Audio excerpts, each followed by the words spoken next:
This episode of Lore Drop is sponsored by the artist Jordy Jinx. Thanks for supporting us almost as much as you do Finn Balor.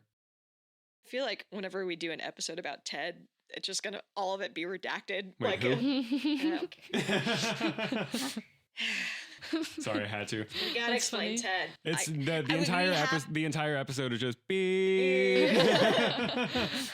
and then beep. But it's Alan specifically shows up. Ted saying beep. Yeah.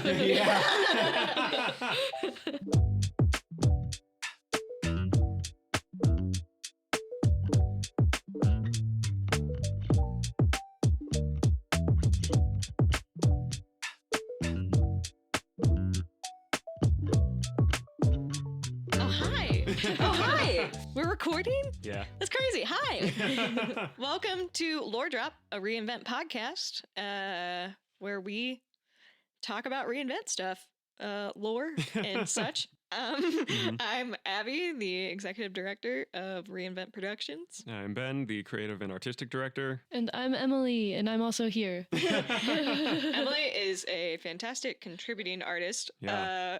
Has played two characters in Reinvent now. One that she made up herself, Natasha, the best doctor that they had. The best one that they had. That's a good way to describe The it. best doctor that they had on the Lady Legacy in the year 2000. Also played Sis / Book, one of the super triplets that was not a triplet in Ordinary Heroes, but in Reinvent canon is a triplet, and will be playing Celeste in our currently still untitled spy show, because we are As of the time we're recording. as of the time we are recording this in still 2025, but it will have a title at some point, Yeah. and that's exciting. Today we're going to be talking about the Children of Destiny, which is a element in Reinvent, and like a group of characters that Ben's going to explain. Yeah. But before we get into this, the most important question of the podcast: what animated trio are we today? I don't know if we can top the Shearer one that Emily did from the last time that she was on, because that was great. I have a thought, but I'm trying to think of who I would be in this. I was gonna say Bakugo, Deku, and then I'm trying to think of who I would be from Class A. The first one that came to my head was no, that's not the right name. I'm still learning everybody's names, and there's so many characters in that show. Yeah. What quirk do they have? It's the belly button naval guy. Oh, Aoyama. I love him. Oh, I love Aoyama. I think our animated trio is the two Barbies from Barbie and the Diamond Castle, and Ben can be the dogs. Nice. But the dogs are kind of scary. Wait, no. That one actually does have a trio. You can be the Barbie that's stuck in the mirror that will not shut up. Name's Melody, and she will not stop singing. That's why she keeps getting kidnapped. There's our trio right there. I love it. And they were definitely just roommates. That's it. Sylvie disagrees. Okay, so Ben, what the heck are the Children of Destiny? So the Children of Destiny are a group, and it's sort of like this cosmological designation for characters, but it is a collection of beings across the Reinvent universe who are immune to the controlling forces of like fate and predetermination. That is like the description I have for them. On a meta level, it is any character who is a player character for a full tabletop campaign. One shots and mini campaigns don't count towards the Children of Destiny, but it's like a multi-arc thing is what gets them to that like Children of Destiny point. So any character, specifically like someone who is not created by or played by me at the table. Because we aren't tethered to you. Yes, exactly. We can make our own decisions. Yeah, I have no idea what you guys will do at the table. Like make sure that we keep a robot forever. Yeah. And so they're like sort of operation spanning how long they've been around is forever. They're the earliest like one that we've seen, and we'll get to this in a little bit, is in Cataclysm. Anytime is when they could pop up. They are founded by or sort of like designated, labeled by the group of cosmic beings known as the Founders, which are just a group of beings who are sort of representatives of these like forces of the universe that exists. And they said, we need something that cannot be controlled. Just a little bit of like unpredictability in the universe in existence. And some notable members that are of the Children of Destiny are Severica Agriver, Aurora Remington, and Celeste Knox are some examples of that. And they're notable adversaries. There's really only one character who is an adversary of all Children of Destiny, and that is Grapha the Dark Dragon. Yeah, that's someone who comes up in Dynamite. It's pretty metal though. Yeah. And so yeah, that is who they are. And there are three sort of like clumps of them that have been like featured in tabletop stories so far. The first one is the Cataclysm group. In Cataclysm, that story took place from 2016 to 2018, and that group features Severica, Navita Vega, Saoirse Alowin, Reaper, Agatha Nightstalker, and there's a couple other characters that pop up here and there. And Gladius Maya, that's the other big one. Those are the five main ones in Cataclysm. In Dynamite, Severica returns to the group again. This also features Aurora Remington, Overkill, Adriana Collarbone, as well as Fraxisaiken, Joseph Bren, Cicero Sharps. Oh, and Cataclysm also has Braja Roughscale. There's just a lizard folk man. Who likes to blow things up. Yes. But yeah, those are them.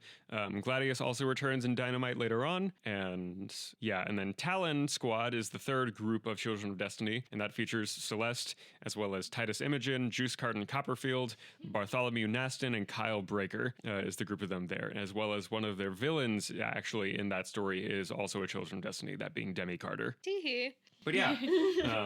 And so that's the full list as of the time of recording of, not the full list. There are a few other like one-off characters here and there that are in here. But yeah, that is the sort of like groups of them as they were. And they sort of like pop up around important events and time spans and everything.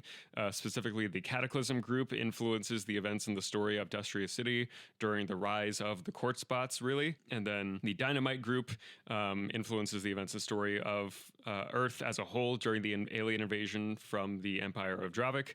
And that story is one where that is an invasion led by like the Grapha the Dark Dragon is like this evil spirit that possesses the Emperor and is trying to conduct a ritual that requires the sacrifice of all the Children of Destiny in order to become like the supreme being of the universe. And so that is one of the other things in the Dark Timeline. Grapha succeeds with that ritual and is trying to expand this outward to other universes nearby by influencing them. And so in Universe 17, he does not succeed. Yay. We did it. But yeah, and then Talon Squads, that group influences the events and story of like Cadence during the whole exposure of the Traitor Cell. And that will be explored in our show coming up in May. Yeah. Which is, as the time of recording, is currently being written by Julia and James, and it's really, really good. Yeah. I got to read parts of it, and I'm very excited. Well, cool. So, hypothetical questions about Children of Destiny. If there weren't a dragon out there that wanted to sacrifice all of them to be able to take over the universe, what would there be any other negative effect if all the Children of Destiny got wiped out? Or are the founders like constantly making sure that one of them pops up? Well, so that's the thing as well. The founders aren't, and like the founders aren't the ones like choosing who the Children of Destiny are, but they are the ones who are able to spot them. Basically, that was one of the big plot lines in the Dynamite campaign was around figuring out what the Children of Destiny are, and the party never figured out what makes someone that because that's on like a meta level. They are as well. They can't create one. Children of Destiny just pop up. But they are able to be like, you are one of them. you got that thing. You got that thing about you. Don't know. Is Celeste one of them because she's old as hell? I like that. I didn't even know she was on the list, so that was exciting to see. Yeah, that is any of the player characters find themselves on this very select group. Cool. So like, I feel like this is something that we can just explore through writing and stuff, but it's like the meta level is, yes, it's the player character that is not being controlled by Ben.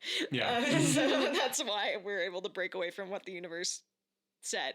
But I don't know, I think it'd be interesting to brainstorm like what exactly makes a child of destiny. Mhm. What do you gotta have? What does it take? Oh, I think it's in the world definition of it, it's just like they are uncontrollable. You can use a sort of like a spell or something to be like try and see into their future, and it's just like nope, it just doesn't work. That's that type crazy. of thing. That's cool. And yeah, and I think there's sort of a cosmic balancing of there's always like a minimum of like one unless all of them get taken out. But yeah, I mean it's a tough one because it's one of those just like cosmic abstracts that exists, but it's like this is a meta label to be like, okay, cool, this is what we mean. That's why like the audio drama is called Children of Destiny Cataclysm, because it follows mostly Severica, Navita, and Reaper in the first season, and then later other characters as they pop up, right? Oh, here's a question. Is the entirety of the cast of Lady Legacy Tale of the Tide that were just the crew members that everybody made their own characters, technically would they be Children of Destiny? No, because Darn. because those characters were created specifically for the play. Rats. That's the thing. They have to be tabletop characters. Or like original for tabletop purposes. So if we play more stuff with Natasha, So the one oh wait, it says one shots don't count. Never mind. Yeah. Yeah. I would love to play Natasha. That one shot made me realize I love playing an alchemist. So Yeah. I'd love to play It's a her fun again. class. Yeah. I feel like powerbombing John Cena should make you a child of destiny. That is a fair point. I disagree. Darn. I think it makes Natasha really cool. But that was destined to happen. That was crazy. But no, to me, this is also a sort of like it's on a sentimental level. It's like a special like thank you to these people of like the reinvent universe. Like that's to me is always the magical thing about comic books. And the characters in them over time is that like comic book characters, Spider-Man was not written by one person throughout all of his publication history. Same with Superman and Wonder Woman and all these other characters, right? But the beautiful thing is that different writers and artists can pick up the characters and continue on their stories and add to the world in these ways as well. And so that to me is also like that is equally as important because that Cataclysm campaign, like Reinvent, looked very different before that campaign. It was just Dustria City, and it was very like limited in the scope of what existed and everything, right? But getting that input and influence from people other than me goes on to inspire me to write other things as well, and that is sort of like the loop of creation and everything, right? And so that is to say, it's not just like characters created not by me. Like if there's like one day down the line, someone else is DMing a full campaign in the Reinvent universe, their player characters are also Children of Destiny, but anyone that they run as NPCs is not. Right. Gotcha. So I could be a player in someone else's campaign in the Reinvent universe, and my character is then a child of Destiny because it's a player character. Yeah, that makes a lot of sense. That actually, something you mentioned, I was thinking the other day about how I was like, in comic books, there's like characters that have just like never aged. How does that work? Yeah. And just like going on and on forever. So I guess, is that kind of similar to this? Like, it's just, like you were saying, it's a character that can be picked up at any point. Growling at You her said bed? no. She has strong opinions.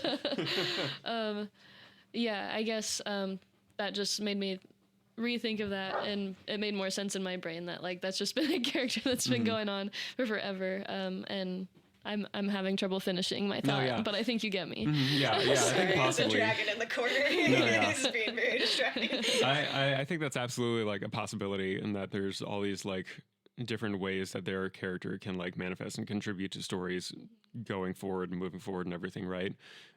Because like in all of these things, there's only been one player character who has died as a result of like the story and everything, right? And that was Overkill in the Dynamite campaign, and that is an act of self-sacrifice at the very end that leads to their winning. Yeah, you're not a DM that tries to kill us. I mean, You'll get really close. Yeah. You beat us up, like to the point Yeah. of death saves. yeah, but I don't have them keep beating you up after you're on the ground. Yeah, Yeah. like stay on the ground. Yeah.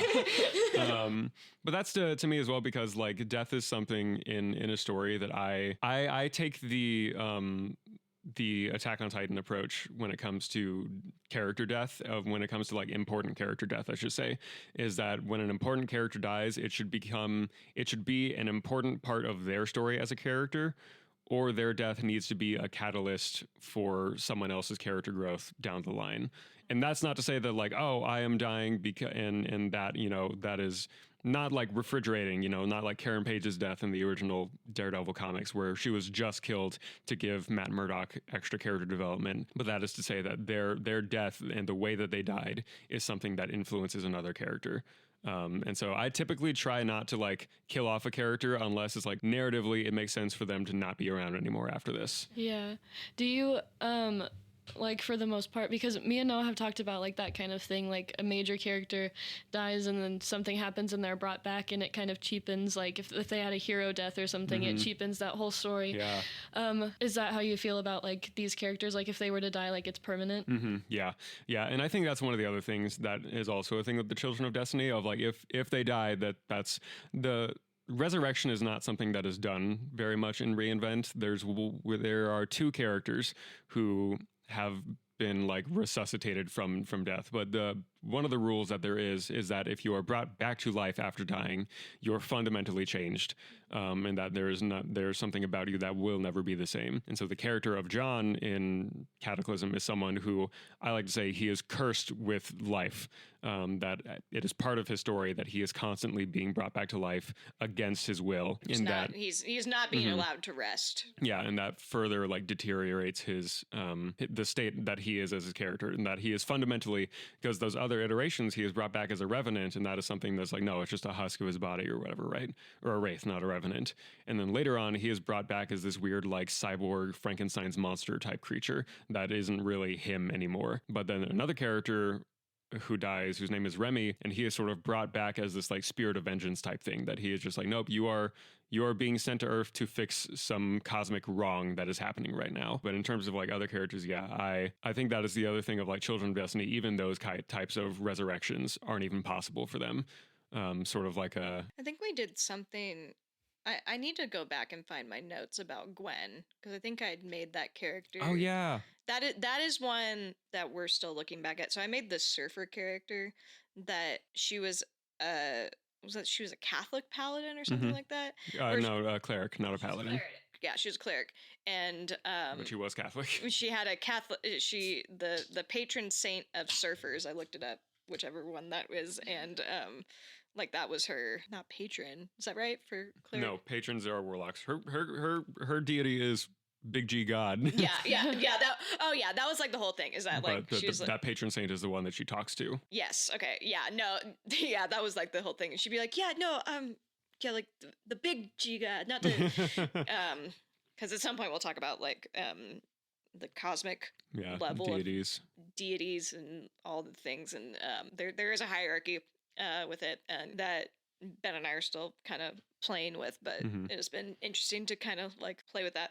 But the whole thing with her is that she died and then was brought back at a certain age, but she only is going to live up until the age that she died again. Yeah. As a cleric, and I can't remember much else about her. I mean, we only played one session with those characters, so I feel like I wrote some more about her, but I don't know. It was an interesting thing, and I was like, oh, okay. But I mean, her fundamental change is that she got crazy, crazy water powers, and is a cleric, but also knows that she's living on a time limit, which is that would mess me up, I think. I don't think I would handle that very well. Yeah. I don't know. Or maybe I'd budget my time better. Who's to say? Can you tell we've been married for 5 years? I think that's one of the other things that is and this is also turning this is how tabletop games work into a story mechanism of like, on a cosmic level, like the Children of Destiny just tend to gravitate towards one another. Of like they end up together in groups in that way, because that's one of the things in the Reinvent world as well, of like there's not really a lot of solo heroes out there, or like solo villains. It's very rare for that to happen. Everyone usually ends up in some sort of group. Not to say that they're from the beginning, because like Captain Amazing is an example of like he has a good few years just being Captain Amazing on his own before he's with the Order of Heroes. But that's one of the underlying motifs of like Reinvent structurally, is that like we are stronger together than we are individually. And that's one of the things that is in the Children of Destiny as well, is that like, oh no, the together is how they influence the world around them. Well, I mean, that like ties in really well with what y'all did with Talon Squad in the tabletop for that. So for our May stage show, with Reinvent, we our goal for our seasons is to have a traditionally written play, like a playwright writes it. So Ordinary Heroes is that for us this year. And then that we have an adaptation of a play, with which for this year we are doing a play called Something Wicked in November. That is an adaptation of William Shakespeare's Macbeth. We have a short play festival, but then we also do a devised piece. And What If and Lady Legacy Tale of the Tide were devised pieces that we kind of started from scratch with. But for Spy Show, in May, we played Sentinel Comics RPG, Yeah. which was a very interesting game mechanic. And I think that a lot of the mechanics in that work way better for like how we tell stories, at least with, because like with D&D, I like that system, and that's a system that a lot of people know, but it is just kind of like you fail or you succeed. Like it's very binary with that. But with the Sentinels system, it's like you can like have a major success, or like there's a success but you have a twist with it, or like major and minor twists and all that. And I love that aspect of it. But anyway, we played the tabletop story of Talon Squad, like kind of going through their adventure of sussing out a traitor cell within Cadence.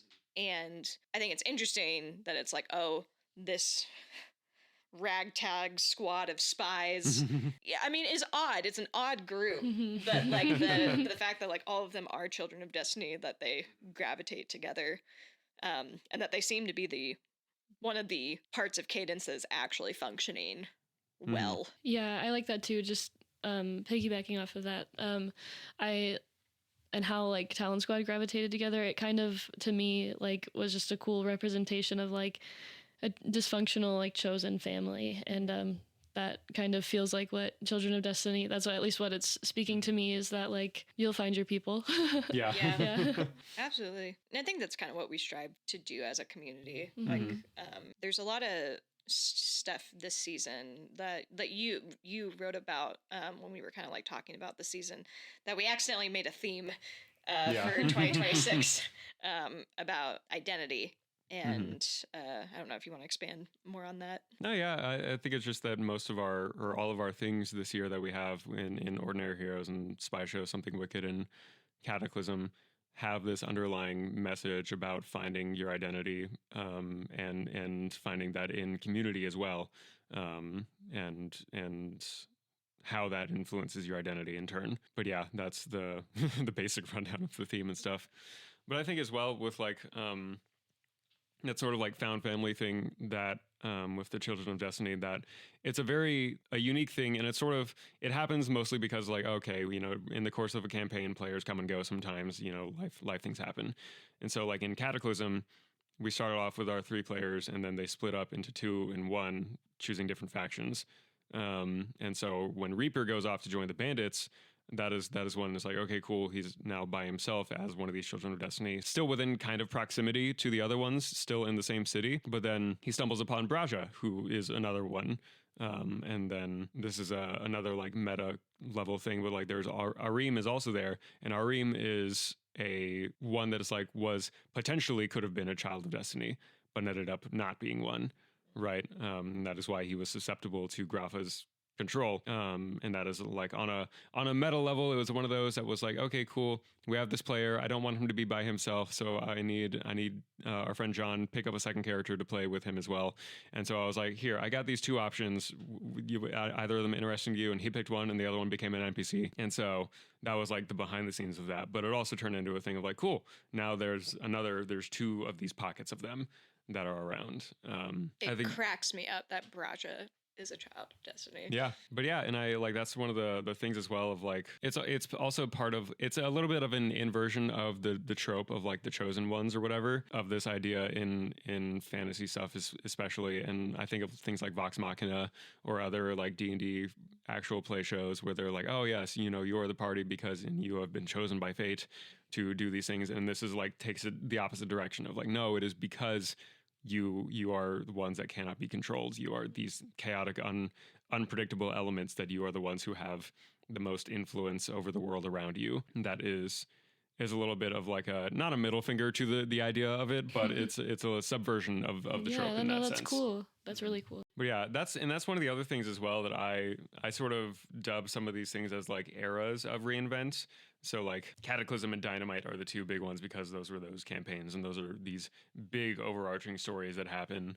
And Talon Squad's story is one that's a little bit more self-contained, but it's also happening at the same time as Cataclysm. It's like right in the middle of some of their big story arcs.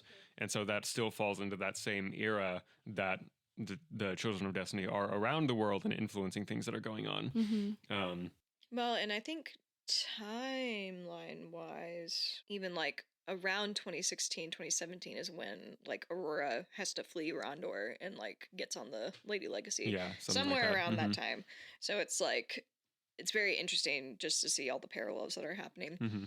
And then like, I like that you brought up eras of reinvent. Because like Cataclysm, very different vibe from Dynamite. Yes. And extremely. I feel like the Talon Squad stuff, similar vibe to Dynamite, but it's also, we're playing this now. Like I was kind of thinking about this the other day. Because we moved down to Lubbock 4 years ago for grad school. Did not intend to stay here. Ended up staying because we made really, really good friends and found people that wanted to do the same stuff that we wanted to do. And like I was always nervous, and like I was talking to Beth Brown about this the other day, who she played Mom in Ordinary Heroes, and she's a wonderful Lubbock actress. She's been doing stuff for a long time, so if you've seen a show in Lubbock, you've probably seen Beth Brown before.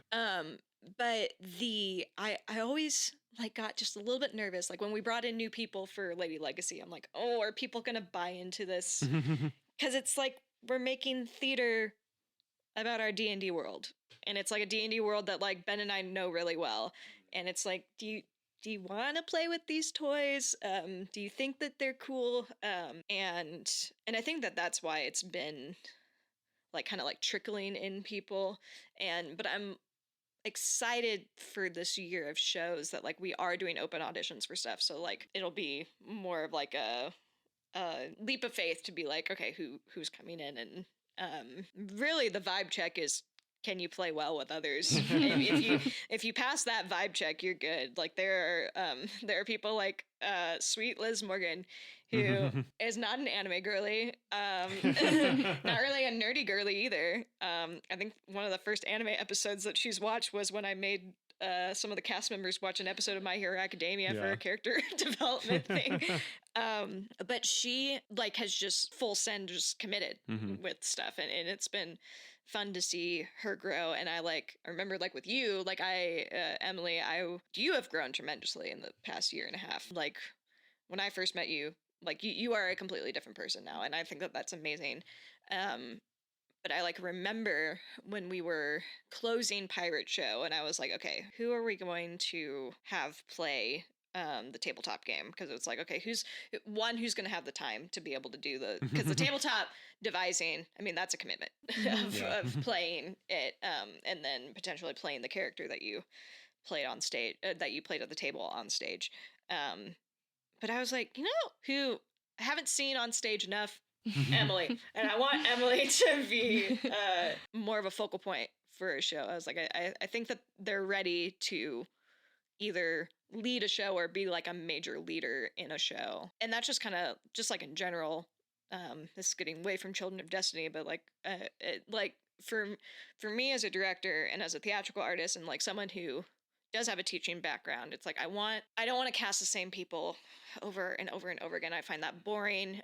That's how it was in the theater group I grew up in, and it sucked because it was like I there were so many people that like I feel like if they had been given the chance, you can rise to the occasion. And call it good intuition on my part, but every time I've been like, okay, here's something, here's the expectation, people have risen to it, and it's been really cool to see, and especially with like younger artists, like 20 somethings and like teenage artists and all that, but even adults, like I mean, like Beth and James, circling back to that, it was like Beth and James were talking about the fact that they were like, we are having so much fun with this, and they're my parents' age, and I was just so glad that they had a good time with that show and like had a fun time with the physicality I was asking them to do. Because I mean, I asked them, I was like, "You're gonna do a fight scene," and Beth was like, "What?" But the stuff that they brought to playing Mr. and Mrs. Fahrenheit in like the big finale of that show, it was just so cool. And I don't know if it's just like me as a person now that like, I think what I'm observing from me as a person is that like, I try really hard to build up a trust with people. So that way, if I ask people to do something, they aren't going to be like, what do you mean? It's like, even if you don't trust yourself to do it, but if you trust me, it's like, if you can trust me that I'm asking you to do this, then hopefully that builds that confidence in yourself. Yeah, so that's really cool. To speak on that, if I'm not interrupting. Yeah, absolutely. No, I've been yapping. No, you're good. Something I like wanted to say is like something for context. Something I saw. I think it was like maybe even a year ago. A family member of yours like tagged you for your birthday or something and was like, Abby, something about and that you were always really good at getting people out of their comfort zones. And that is something since then, like I've had that in my head and I've observed that. And I think it's really true that like people do really trust you and they feel safe enough to explore and push boundaries like within their comfort zone. And that's how I've felt anyways. And it's the theater that Reinvent does just allows people to check into a certain type of creativity and control over their creativity that is really, really awesome. And that's why I keep coming back. So Yay. Well, and now we know how freaking funny you are too. Thank you. It's like Emily is funny, and Emily needs to listen to her when she's talking. Because usually it's either like really smart or really funny. So Thank you. Yeah, I have since Lady Legacy just gained the confidence just to do what's in my head, because like it's okay if it's not always a hit, but like when it is, like it's important and it helps drive the story. So yeah.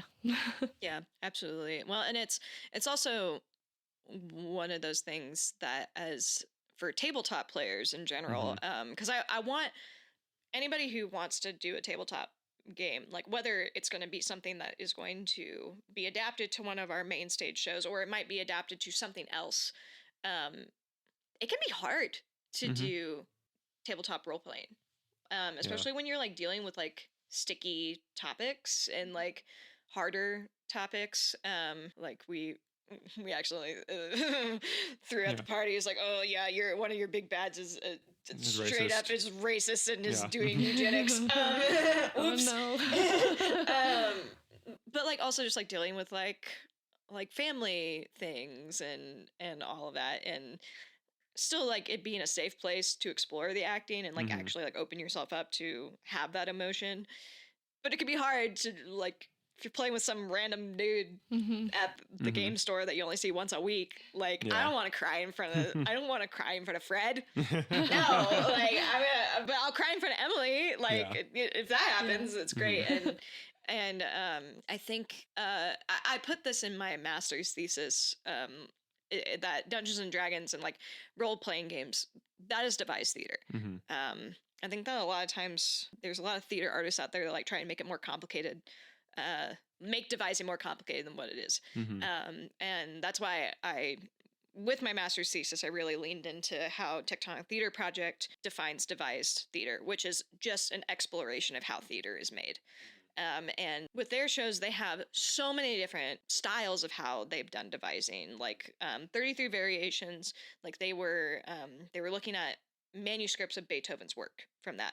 For the trials of Oscar Wilde, they were looking at the 3 different times that he was put on trial for being homosexual, but they were looking through like court documents that were not all there because obviously Oscar Wilde was not put on trial in the 21st century where we had the internet and all the archival stuff.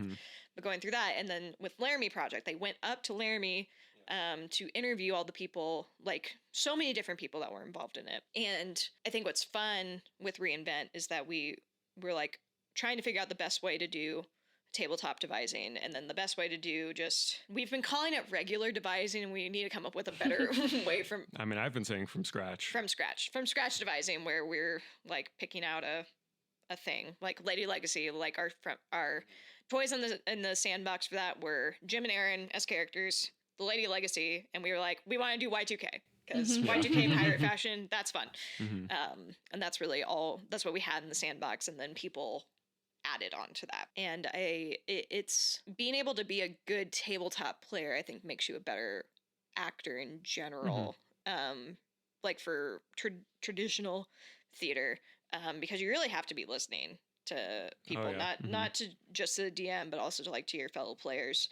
And from my experience playing a long form campaign, like with Dynamite, my character accidentally kind of became a main character in that story. I mean, well, and that's like the goal of any DM is to give every character their time in the spotlight. Yeah. And I would say with Dynamite, I think the only thing was that you guys were just around the Lady Legacy, and that made it very easy for Aurora. All the NPCs were very connected to her, but everyone had their time. There was one of the big moments that if I'm pumping my own tires here, I'm kind of proud of in the Dynamite campaign was during the Liberation of Rondor arc in that big final confrontation in the throne room. So all of the party is there. At this point, it's 5 players because it's Aurora, Overkill, Severica, Adriana, and Iron Sights. So 5 players, 5 Children of Destiny there. But then the NPCs who are there are the Lady Legacy crew and maybe a couple other characters, like Richard was there. But the thing is that, so in that moment, there's a moment when the chairwoman goes to cast Power Word Kill on one of the players on Iron Sights. And so one of the NPCs, which was Sariel, the doctor on the Lady Legacy at the time, who her class was a witch. And so I was like, for magic is rule of cool, no one knows how her magic works. She won't explain it to anyone. But what happens is that she claps your ears over top of Iron Sight's ears. And then in the moment, I was like, you Iron Sights, you experience, all sound disappears from the room. You just hear someone grabs onto your head and you can't hear anything anymore. And it was one of those things in the moment as well, but because it was circling back, because it was a prior arc that Severica as a character had gone into this whole research with the Thunderforge and their language and their magic and everything.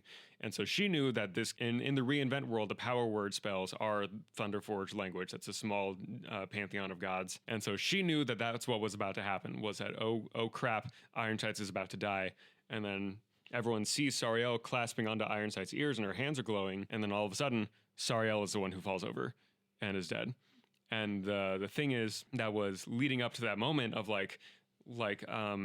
I also like to lean back on supporting casts as a thing in comic books of comic books are kind of at the point where there are some villains that are oh, I am this character's villain. There are other villains that are I am the universe's villain. There's Doctor Doom and Thanos and Darkseid.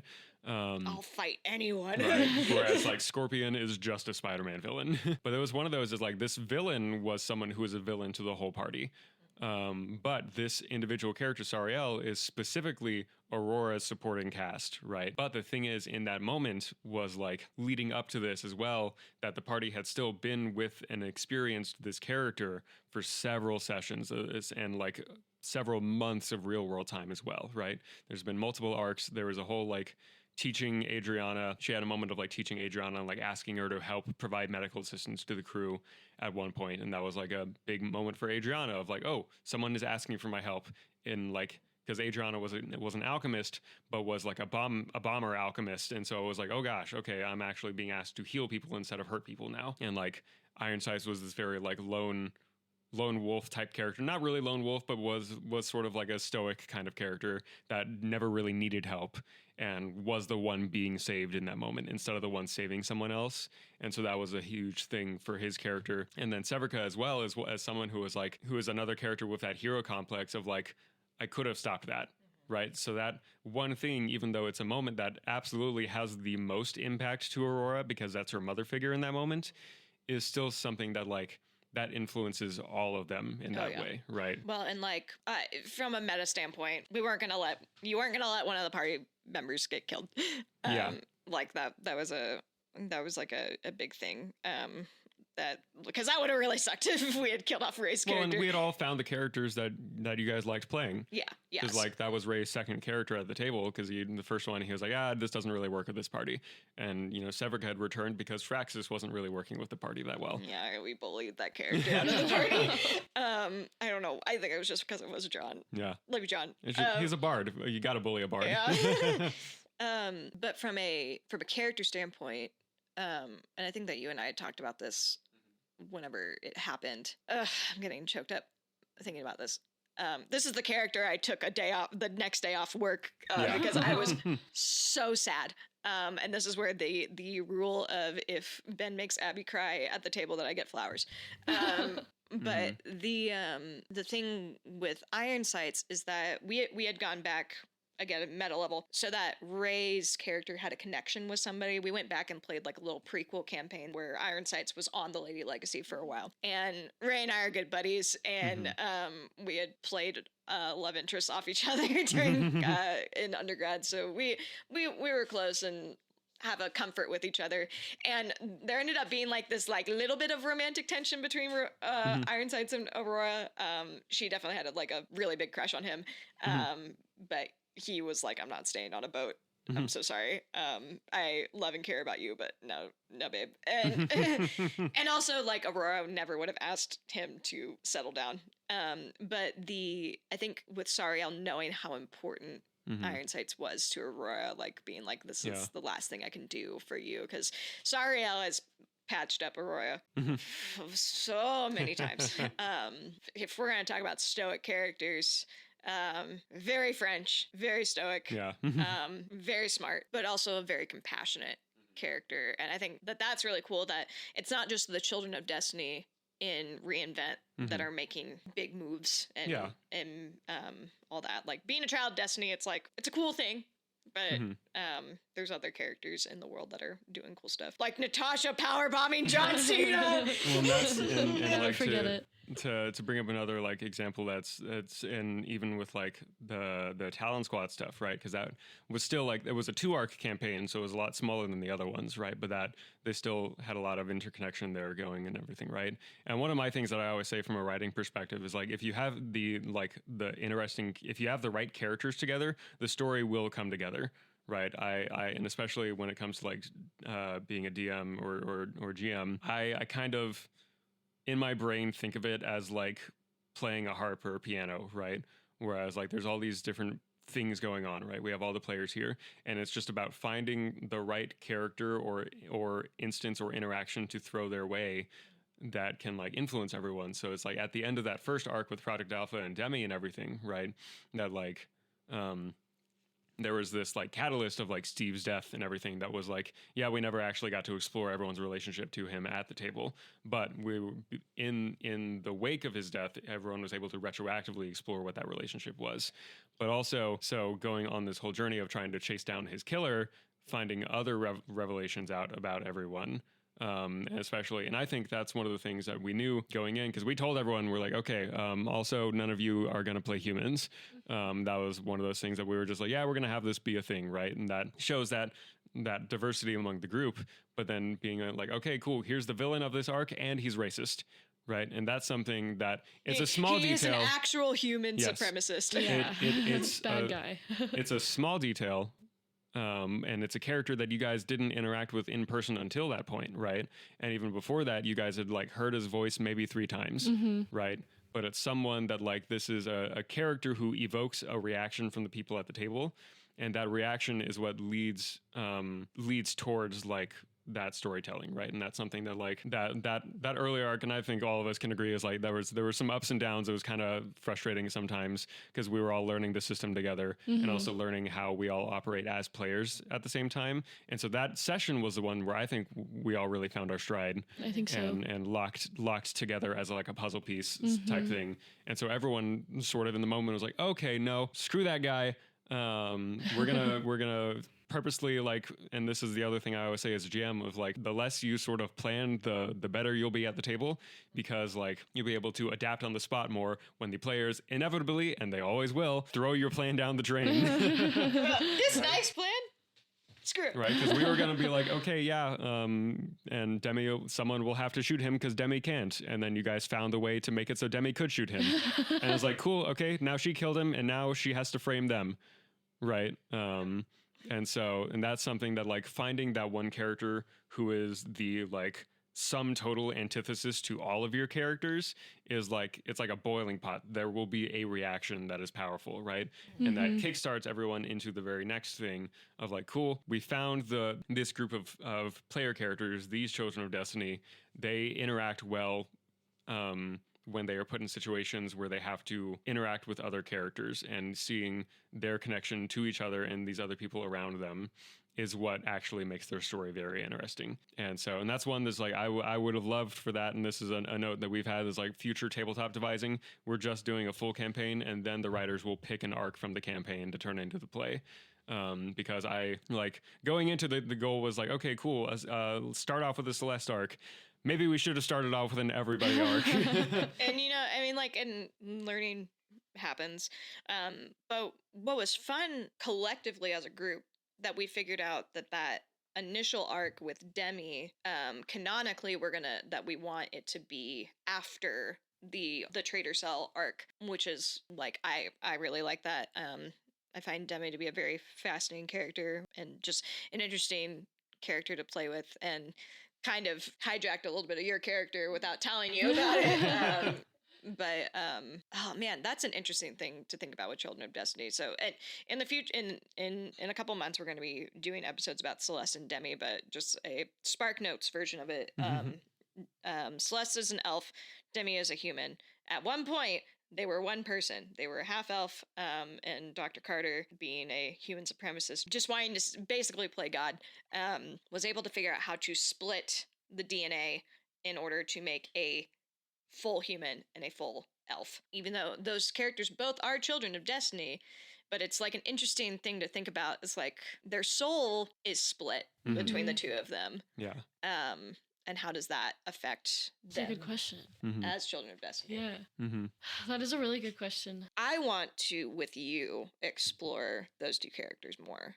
Yeah, I definitely do too, because that concept was like extremely fascinating to me. And yeah, especially like, because I know like in the moment, like I wasn't sure, my brain was like trying to affect how I would act, but then like would remember, I'm like, no, this is half of my character, so like it's okay if like we have similarities. And that was probably your intention with making yours, or maybe, but well, and like all of the stuff, all of the backstory stuff that you wrote is still like, that's canon. That is what it is. It's just you didn't realize that you were a half elf. yes. That whole time I was a half elf until like the 90s. I think you said. Yeah. Which we eventually did. Am I allowed to say it on here? Like I eventually did talk to Ben and Abby. I was like, how can we connect the two? How did it make sense? And for most of Celeste's life after like her, I'm sure I'll talk about it more in depth like in other episodes, hopefully. But she lost her whole village when she was like 8, I guess. I don't know. The age is kind of iffy because she's an elf, and so I don't understand math. But she was like 8, and then she was just basically alone with this like essentially pet fae creature that she grew up with, named Pluto, who is based off my cat.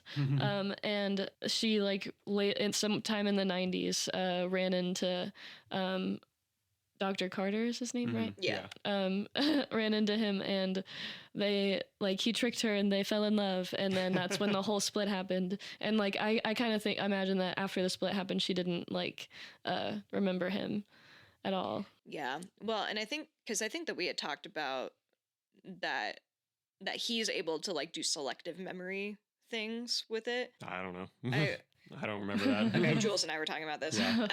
Because like the thing that like once Dr. Carter like figures out how to split the two of them, he's like, I don't really care about this elf half. I'm just gonna work on like making this human half as good as possible. Mm-hmm. Basically dumps you somewhere.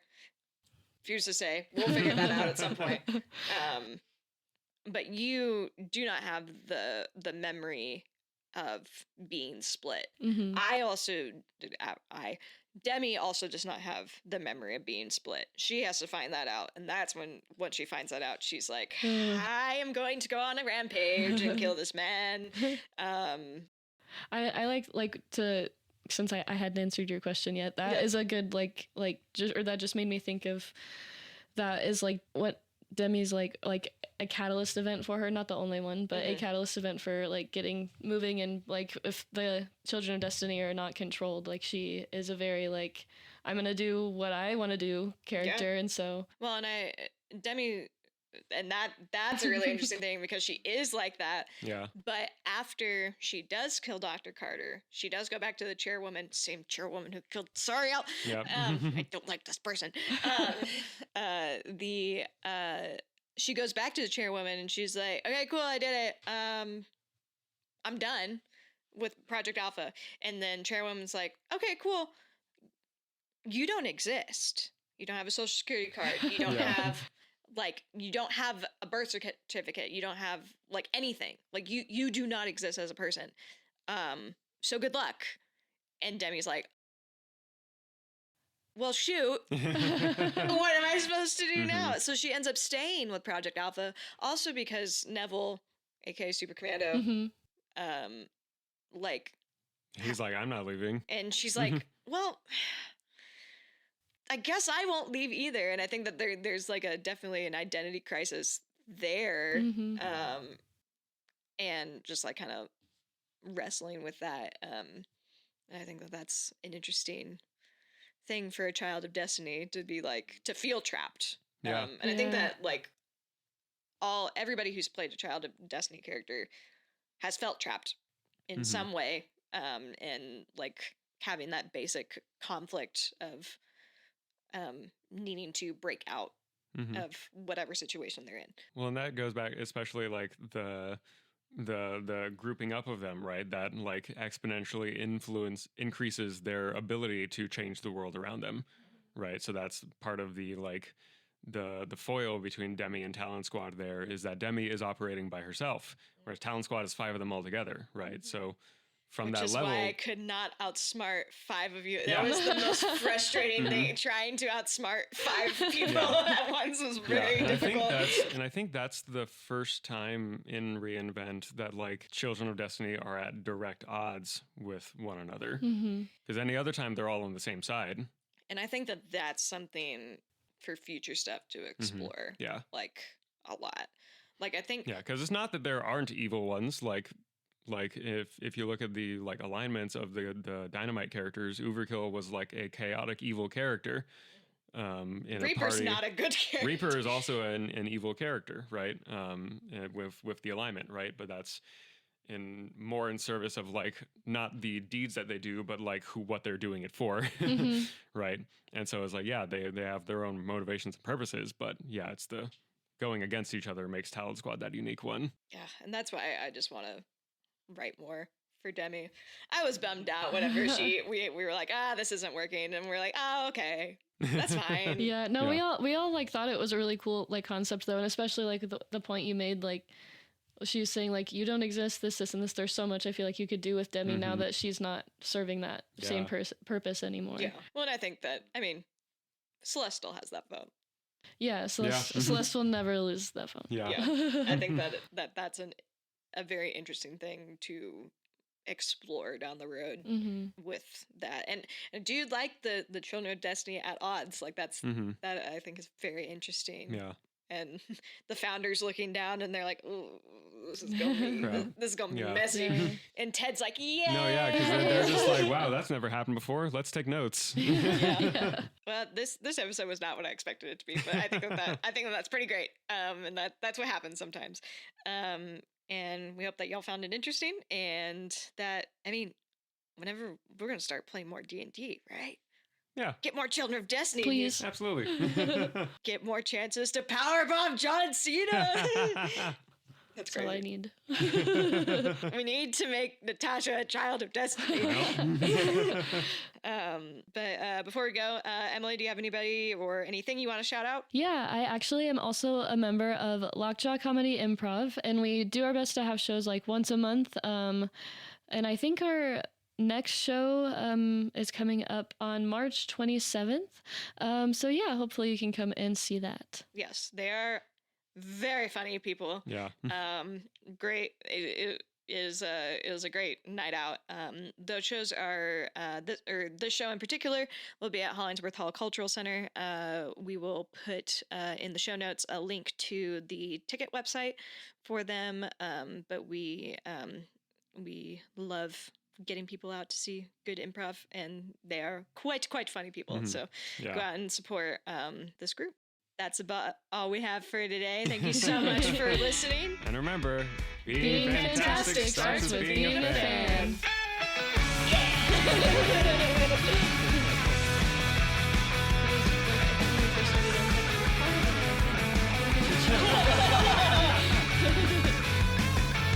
Reinvent Productions is proudly sponsored by 5 Points Corporation Lubbock and Savannah Rashida Photography, as well as our other wonderful community patrons. Our home base in Lubbock is Hollingsworth Hall Cultural Center at 4228 Boston Avenue. For more information on how to support our 501c3 organization, you can check out our website at www.reinvent-productions.com. To directly support our upcoming audio drama, you can become a Lore Drop sponsor. For just $10, you can sponsor an episode of this podcast.